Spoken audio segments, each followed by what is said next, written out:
Liderança sem glamour, essa é a nossa temporada, esse episódio 2, falando daquela dança das cadeiras. Sabe quando pega um líder daqui, joga para o setor de lá, assume outro departamento?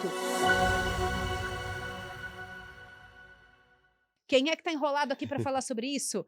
Marcel Molina, seja bem-vindo. Quero te perguntar, como que a gente mantém a confiança da equipe quando a cabeça ali, o head, a liderança Hum. muda e o coração precisa continuar batendo junto? Bem-vindo, meu caro. Bem-vindo, Elis, mas que fogueira, hein, que você me Né? colocou aqui. Primeiramente, obrigado, né, por esse espaço e mais um bate-papo, né, para falar com você, aí que nos acompanha através do YouTube. Elis, eu acho que o primeiro passo a ser pensado é a gente entender, o quanto de conexão emocional esse antigo líder, ele criou com a equipe. A gente precisa entender isso, porque essa mudança vai muito além do que um procedimento básico da organização. O que eu quero dizer? Se esse líder, ele desenvolveu bons processos, ele fez um trabalho positivo e ele deixa esse ciclo por um novo profissional, os valores daquele grupo, eles continuam sendo muito bem estabilizados. E aí, a gente consegue empoderar a pessoa que está entrando, e aí mostra para a empresa que aquela mudança, efetivamente, ela vem para o bem, ela vem por um processo natural de evolução, aonde todo mundo vai continuar construindo, né, o seu desenvolvimento dentro da sua trajetória de trabalho, aonde aquela cultura, as metas, os objetivos continuam, né, acontecendo naturalmente, indiferente ali das pessoas. Então, quando a gente consegue preservar esses valores, pode existir a dança das cadeiras, mas ela passa por um processo natural e todo mundo vai enxergar isso com bons olhos. E isso que você está dizendo, Marcel, aqui fica reforçado também por um dado da McKinsey: empresas com práticas eficazes de sucessão têm performance até 2 vezes maior do que as que não têm. Nesse sentido, antes de mover o líder, precisa ser feito alguma coisa, algum aviso, alguma programação? Porque o que a gente mais vê é assim: a partir de hoje, bem-vindos, é determinada pessoa que vai liderar essa equipe. Tem um processo antes que deve ser respeitado? E se tem, o que minimamente se deve fazer? Eu acho que eu volto a um ponto que a gente já conversou em outras temporadas, que tem a ver com alinhamento de comunicação. Eu acho que a regra tem que ser muito clara, as pessoas têm que estar informadas, não quando de repente aparece um problema, né, e de repente, puxa, apareceu um problema, alguém é desligado daquela organização, e aí o que você passa na sua comunicação? Você passa que houve uma punição de um processo. Ou quando alguém é colocado dentro de uma posição, sem que isso também esteja claro para todo mundo, aí passa uma percepção de favorecimento, estou favorecendo alguém. Então, eu acho que conversas, alinhamento com um time, mostrar sempre a estrutura daquela organização, as companhias, ou melhor, os departamentos, terem lá os seus planos de carreiras bem estabelecidos. Então, assim, quando a conversa dentro das áreas é algo natural e todo mundo fala com todo mundo as coisas positivas e as não tão positivas, quando existe uma dança da cadeira, mais uma vez, tá todo mundo alinhado, tá todo mundo entendendo o que está acontecendo.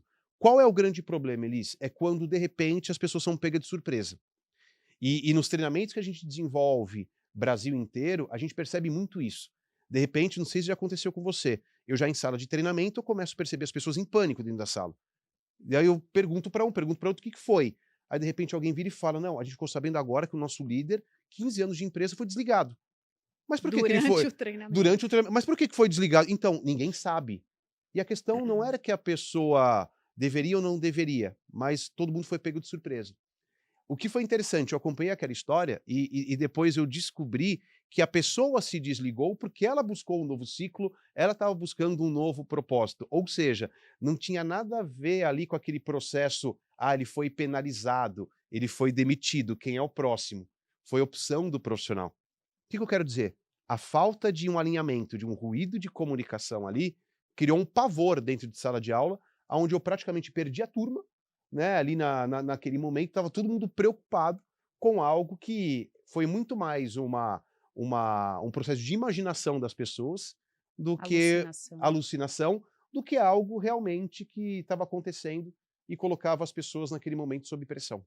E esse exemplo que você trouxe, Marcel, ele é perfeitamente possível de acontecer, nem está muito no domínio da empresa, porque se a pessoa estiver buscando algum outro lugar, ela não vai avisar a empresa Uhum. com muita antecedência, de repente até da proximidade, pode avisar, olha, a gente já está sentindo que nesse determinado período eu estou buscando novas coisas para mim, vou fazer essa transição de forma tranquila, mas isso é o mínimo do que vai acontecer. Normalmente esses casos vão vir como surpresa. Mas e naquela situação que a gente olha para a empresa e existe ali um pensamento de expansão, de crescimento, de mudança, de maior adequação, ou de um novo produto que está sendo criado que precisa de alguém que já esteja onboardado, digamos assim. Qual que é o maior risco, Marcelo? Agora aquela pergunta entre a cruz e a espada. Uhum. Sabe, qual que é o maior risco? O novo líder não se adaptar ou a equipe boicotar essa nova liderança?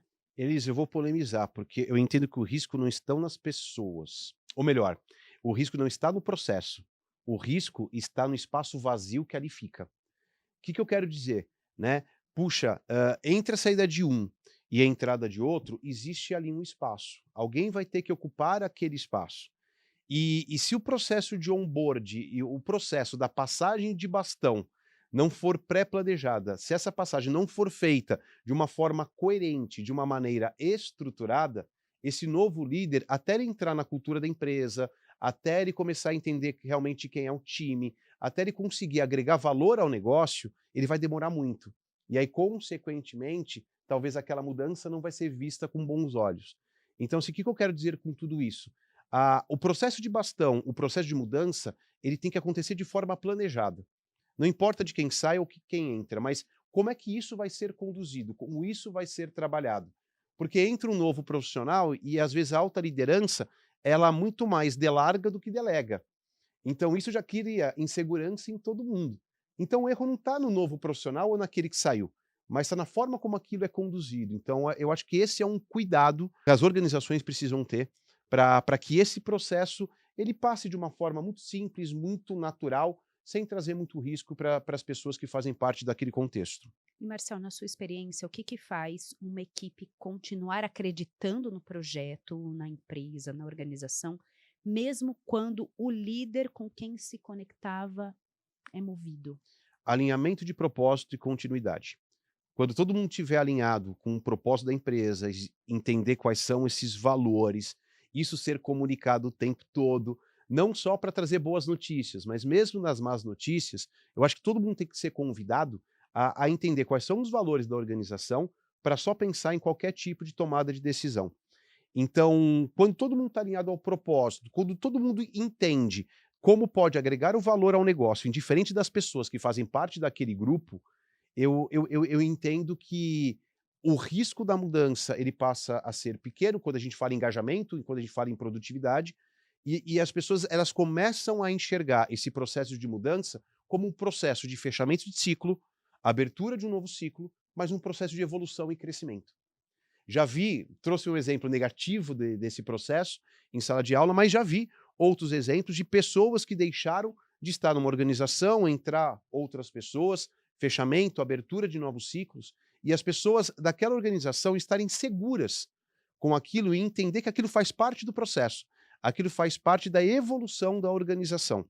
Então eu volto ao ponto, acho que tudo tem a ver com como a coisa é conduzida. E se todo mundo estiver alinhado a esse propósito, a esse objetivo, tudo acontece de uma forma natural e as pessoas vão enxergar isso com bons olhos. Marcel, falamos aqui que nessa dança das cadeiras, se possível, fazer com a comunicação mais clara, antecipada e fazendo com que a equipe perceba essa movimentação como algo positivo. Tem alguma coisa assim para acabar o episódio? Não façam de jeito nenhum. Não façam uma dança das cadeiras se for, por exemplo, uma punição para Uhum. determinada pessoa ou uma promoção que é disfarçada. Tem algum não faça nesse momento de que a gente precisa fazer uma movimentação A de grande questão liderança? é, não fale, contextualize. Eu acho que a grande questão é, quando a gente fala em liderança, a gente tem falado isso bastante ao longo dos episódios, um líder ele toma decisão, ele pode acertar e pode errar. Mas eu acho que o grande problema é trazer comunicados. Eu já vi empresa que tem lá o comunicado, né? São frases administrativas jogadas na parede, nos murais, sei lá, nos canais de comunicação comunicações internos, e onde as pessoas leem aquilo e criam diferentes interpretações. Então, eu acho que conversas diretas, objetivas, mostrar, puxa, estamos mudando, e está vendo a dança da cadeira por causa disso e disso e disso. O nosso objetivo é que com essa dança, puxa, num primeiro momento, a gente vai tirar as pessoas da zona de conforto. No primeiro momento, isso pode incomodar. Num primeiro momento, isso vai trazer insegurança. Mas olha, eu tô com você, equipe. Vamos trabalhar um plano dessa forma. Vamos seguir essa direção. Porque daqui a 1 mês, daqui a 2 meses, daqui a 6 meses, a gente vai reavaliar os resultados e perceber o quanto que aquela dança da cadeira foi promissora, o quanto que aquela dança da cadeira, de fato, trouxe resultados, né, efetivos ali para todo mundo que faz parte daquela organização. Então, de forma geral, Elis, é conversa clara, contextualize, mostre os caminhos e sempre alinhe a mudança das cadeiras com um plano estratégico daquela organização. Sempre mostrar para o líder deve mostrar que aquela mudança está muito alinhada a um plano pré-estabelecido, aonde todo mundo ali, de alguma forma, está sendo envolvido e aquilo vem para melhorar. Muito bem, obrigada, Marcel, por esse segundo episódio.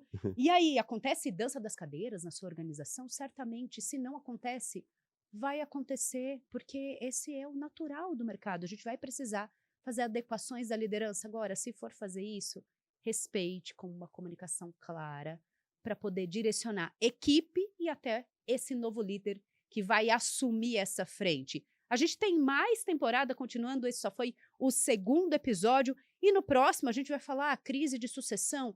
Será que os líderes sumiram e a gente está vivendo o apagão? Até o próximo episódio. Tchau! Tchau, tchau.